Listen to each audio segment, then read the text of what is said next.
बज रहे थे। सुंदरवन की सुंदर पहाड़ियों पर एक बस तेज रफ्तार से दौड़ी जा रही थी। उस बस के अंदर बहुत से यात्री सवार थे। तभी अचानक बस ड्राइवर ने बस को रोककर साइड में खड़ा कर दिया और यात्रियों से बोला, अरे बस अब 2 घंटे बाद आगे बढ़ेगी। ड्राइवर की बात सुनकर रितेश नाम का एक यात्री झुंझला कर बोला, ये क्या कह रहे हो ड्राइवर? 5 मिनट में हम सब सुंदरवन पहुंच जाएंगे। बस को रोकने का मतलब क्या है, वो भी इस घने जंगलों के बीचों बीच? अरे भाई साहब, हम सब की भलाई इसी में है। सुंदरवन के अंदर जाने का रास्ता एक टनल से होकर जाता है।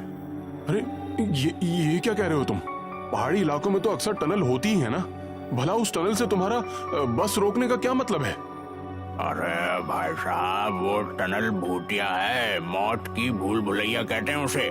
सैकड़ों यात्री उस टनल के अंधेरों में खो गए जो आज तक नहीं मिले, और जो कुछ यात्री मिले भी तो बेहद भयानक अवस्था में। किसी का सर गायब मिलता है तो किसी का दिल गायब मिलता है तो केवल किसी का कंकाल। मैं इन बकवास बातों को नहीं मानता। अरे ये बकवास बातें नहीं है साहब, सब सच्ची बातें हैं। लेकिन तुम शहरी लोग पता नहीं क्यों इन बातों को नहीं मानते। तभी वो पूरा इलाका किसी भयानक आवाज से थर्रा उठा। सभी यात्रियों के चेहरे पर डर के भाव लहराने लगे। मेरी बात मानो साहब, जान है तो जहान है। अरे जंगल में सब जानवर एक साथ होकर आपस में लड़ते हैं तो कुछ इस तरह की आवाजों का शोर उत्पन्न हो जाता है। मैं एक पढ़ा लिखा और समझदार व्यक्ति हूँ। मैं तुम्हारी इन जाहिलाना बातों में बिल्कुल नहीं आने वाला। इसलिए मैं जा रहा हूँ। लगता है सुंदरवन पहली बार आए हो। मैं सुंदरवन गांव का ही रहने वाला हूँ बेटा। कंडक्टर और ड्राइवर की बात सही है, इन बातों पर विश्वास करो। देखो, सारे यात्री इन दोनों की बात से सहमत हैं। सारे यात्री गलत नहीं हो सकते बेटा। अगर सारे यात्री चुप हैं तो इसका मतलब ये नहीं कि वो सब सही हैं। एनीवे, आप बुजुर्ग व्यक्ति हैं और मैं बुजुर्गों का सम्मान करता हूँ, तो मैं इस जगह पर 2 घंटे बिल्कुल नहीं बिताने वाला। कंडक्टर और ड्राइवर ने रितेश को बहुत समझाने की कोशिश की, मगर रितेश ने उन दोनों की बात नहीं मानी। वो अपना बैग कंधे पर टांग कर पैदल ही निकल गया। रितेश के पास एक छोटी सी टॉर्च थी जिसे वो हमेशा अपने पास रखता था, मगर वो कुछ ही दूर चला था कि तभी उसे किसी के फुसफुसाने की आवाज सुनाई दी। कौन है यहाँ? क्या और कोई भी है यहाँ पर? मगर रितेश की आवाज टनल में ही गूंज कर रह गई। टनल में उसके अलावा और कोई भी मौजूद नहीं था। रितेश को बड़ा ही अजीब सा महसूस होने लगा। रितेश ने अपने कदमों की रफ्तार तेज कर ली और वो दौड़ने लगा। कुछ दूर दौड़ने के बाद उसे एक हल्की सी रोशनी नजर आई। रितेश समझ गया कि टनल का रास्ता खत्म होने वाला है। तभी एक भारी आवाज रितेश के कान में टकराई। रुक जाओ। उस आवाज को सुनकर रितेश के पांव अपनी जगह जम गए और वो टॉर्च की रोशनी में आगे पीछे आंखें फाड़ फाड़ कर देखने लगा। तभी उसकी निगाह टनल के एक अंधेरे कोने पर पड़ी, जहां पर कोई खड़ा हुआ था जिसकी लाल लाल रक्त जैसी आंखें किसी बल्ब की तरह चमक रही थी। डर की वजह से ही रितेश के हाथ पांव फूल गए। तभी उसकी नाक से एक असहनीय दुर्गंध टकराई। उसने अपनी नाक पर रुमाल रखा ही था कि तभी वो आंखें उसके बहुत करीब आ गईं। रितेश की दिल दहला देने वाली चीख उस अंधेरी टनल में गूंज गई। इस घटना के 1 महीने बाद दिल्ली। रागिनी अपने दोस्त राहुल और दिशा के साथ बैठी हुई थी। रागिनी का उदास चेहरा देखकर दिशा रागिनी से बोली, कब तक ऐसी उदास रहोगी रागिनी? रितेश की मौत का हम सबको बहुत दुख है। हाँ, दिशा सही कह रही है रागिनी, तुम्हें इस तरह से उदास नहीं होना चाहिए। ये सब मेरी ही गलती है। मुझे सुंदरवन के जंगलों के फोटो खींच कर लाने थे, मगर मैंने उसे अपने बदले भेज दिया। अगर मैं उसे सुंदरवन जाने के लिए नहीं बोलती तो आज वो जिंदा होता। लेकिन मेरी एक बात समझ में नहीं आई, आखिर रितेश की लाश सुंदरवन के पास जंगल के कुएं के अंदर कैसे मिली? यही सोच सोच कर मैं पागल हुई जा रही हूँ दिशा। पुलिस के मुताबिक रितेश सुंदरवन से 5 किलोमीटर दूर पहले उतर गया था और सारे यात्रियों ने उसे सुंदरवन की ओर जाते देखा भी था। समझ में नहीं आता फिर उसकी लाश सुंदरवन से 20 किलोमीटर पीछे उस जंगल के कुएं में कैसे मिली।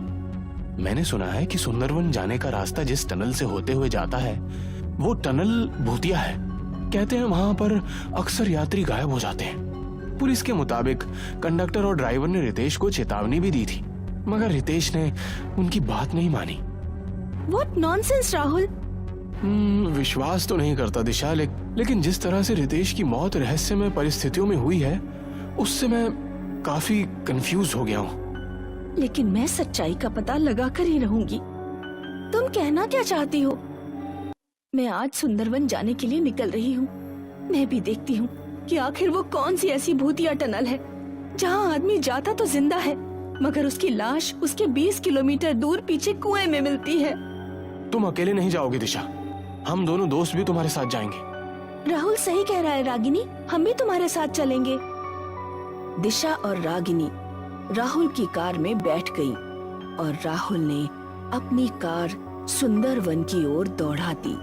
वो तीनों अपनी कार से बाहर निकल आए। उन तीनों के हाथ में बड़ी बड़ी टॉर्च थी। तभी उन तीनों के कानों में उस टनल के अंदर किसी की चीख टकराई। चीख सुनकर रागिनी बुरी तरह से चौंक गई।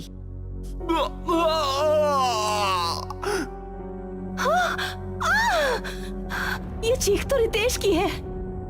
राहुल, जो यहाँ आने से पहले बिल्कुल भी डरा हुआ नहीं था, कपकपाते हुए बोला, ये चीखें तो रितेश की ही हैं और रितेश को मरे हुए तो 2 महीने हो गए हैं। ये कैसे हो सकता है? कहीं हम लोग रात के वक्त इस टनल के अंदर जाने की गलती तो नहीं कर रहे? दिन में तो यहाँ पर रोड चालू हो जाता है। रितेश की मौत की सच्चाई का पता लगाने के लिए हमें रात में ही इस टनल के अंदर घुसना होगा। ठीक है, जो भी होगा देखा जाएगा। चलो चलते हैं। राहुल, दिशा और रागिनी अपनी कार के अंदर दोबारा बैठ गए। राहुल ने तेज स्पीड में कार दौड़ा दी, मगर उसकी कार टनल के अंदर कुछ ही दूर चली थी कि अचानक कार की हेडलाइट्स बंद हो गई और चारों ओर अंधेरा छा गया। गाड़ी रोको राहुल! राहुल ने तुरंत पैर से ब्रेक दबा दिए। अरे यार, अब ये कार को क्या हो गया? ये तो स्टार्ट ही नहीं हो रही। तभी उन तीनों को बहुत दूर से एक हल्की सी रोशनी आती हुई दिखाई दी। अचानक तीनों के कानों में रितेश की आवाज टकराई। रुक जाओ! उन तीनों ने जैसे ही सामने की ओर देखा तो सामने का दृश्य देखकर उनके डर से रोंगटे खड़े हो गए। कुछ ही देर बाद उन सब के शरीर उस अंधेरे में तीनों को नजर आने लगे। वो सब बहुत भयानक दिखने वाले मुर्दे थे जो राहुल, दिशा और रागिनी को खाने वाली नजरों से देख रहे थे। उन भयानक चेहरों में राहुल भी एक भयानक मुस्कान लिए हुए उन तीनों की ओर देख रहा था। भागो यहाँ से! राहुल के इतना बोलते ही दिशा और रागिनी राहुल के साथ भागने लगी। उसने एक ही झटके में राहुल को पकड़कर दबोच लिया और अपने पंजे उसकी गर्दन में घुसेड़ दिए। राहुल की दिल दहला देने वाली चीख टनल में गूंज गई। भागना जारी रखो रागिनी, उन सब ने लगता है राहुल को खत्म कर दिया। लेकिन राहुल, अगर हम दोनों भी यहाँ रुके तो मारे जाएंगे। दिशा और रागिनी पूरे शरीर की ताकत लगाकर वहां से अंधेरे में भागने लगी। उन्हें नहीं पता था कि वो अंधेरे में किस दिशा की ओर भागे जा रही थी। तभी दोनों को उस टनल में एक द्वार नजर आया जिसके अंदर लाल रंग का प्रकाश फैला हुआ था। उन दोनों को ऐसा महसूस हो रहा था जैसे कि वो जमीन की गहराइयों में उतरती जा रही हूँ। अचानक उन दोनों का शरीर पानी से टकराया। उन दोनों के हाथ में अभी टॉर्च थी। टॉर्च की रोशनी में जब उन दोनों ने आसपास देखा तो उन दोनों ने पाया कि वो एक प्राचीन बड़े से कुएं के अंदर थी। ये हम कहाँ आ गए? ये तो बहुत पुराना प्राचीन कुआं लगता है रागिनी। रितेश की लाश शायद इसी कुएं से बरामद हुई थी। दिशा ने इतना बोला ही था कि तभी राहुल की लाश उन दोनों के ऊपर से कुएं में आकर गिर गई। कोई है क्या? हमें यहाँ से बाहर निकालो, प्लीज हमें यहाँ से कोई बाहर निकालो। तभी उन दोनों के कानों में कुएं के ऊपर से एक भारी आवाज टकराई। घबराओ मत, मैं रस्सी फेंक रहा हूँ, तुम दोनों इसे पकड़कर ऊपर आ जाओ, लेकिन जल्दी करना। कुछ ही क्षणों में एक मोटी रस्सी उन दोनों के सामने लटक रही थी। दिशा और रागिनी उस रस्सी को पकड़कर कुएं से बाहर निकल आई और लंबी लंबी सांसें लेने लगी। उन दोनों के सामने एक बूढ़ा दिखने वाला व्यक्ति अजीब से अंदाज में उन्हें देख रहा था। तुम दोनों इस कुएं के अंदर कैसे आई? इस जंगल में तो कोई नहीं आता और यहाँ का कुआं शापित है। यहाँ अक्सर मुसाफिरों के कटे फटे शव मिलते हैं। रागिनी एक ही सांस में सारी घटना उस बूढ़े व्यक्ति को बताने लगी। समझ गया, तुम्हारा दोस्त उस भूतिया रहस्यमय टनल का शिकार हुआ था कि उस टनल के अंदर अर्ध पुरुष का राज है। अर्ध पुरुष? क्या कहना चाहते हैं आप? आज से करीब 200 वर्ष पूर्व ये खंडहर वीरान नहीं थे, बल्कि यहाँ पर एक गांव बसा हुआ था जिसे आज के लोग पुराने सुंदरवन के नाम से जानते हैं। उस समय सुंदरवन के गांव के वासी इसी गांव के कुएं में पानी पिया करते थे। कहते हैं कि गांव के मुखिया में एक बच्चे ने जन्म लिया जिसका आधा हिस्सा इंसानों जैसा था और आधा हिस्सा अजीब से दिखने वाले किसी जानवर की तरह। सभी गांव वाले उससे बहुत डरते थे। उनका मानना था कि मुखिया भगवान का नहीं बल्कि शैतान का पुजारी था। मुखिया के घर में किसी इंसान ने नहीं, एक शैतान ने जन्म लिया था। उस बच्चे को गांव के लोग डर की वजह से अर्ध पुरुष के नाम से जानते थे। जवान होकर उस अर्ध पुरुष ने गांव के ही लोगों को मारकर खाना शुरू कर दिया। उस दौर में वो टनल एक गुफा थी। वो गांव के लोगों को उस गुफा में मारकर खा जाता और उनकी हड्डियों को इसी कुएं में फेंक देता। जब गांव में अंग्रेजों का आना प्रारंभ हुआ तो उन्होंने गांव के विकास के लिए उसी गुफा को काटकर एक टनल बना दिया।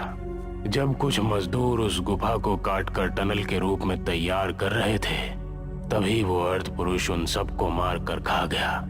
अंग्रेजों ने क्रोधित होकर उस अर्ध पुरुष को उसी टनल में जिंदा जला दिया।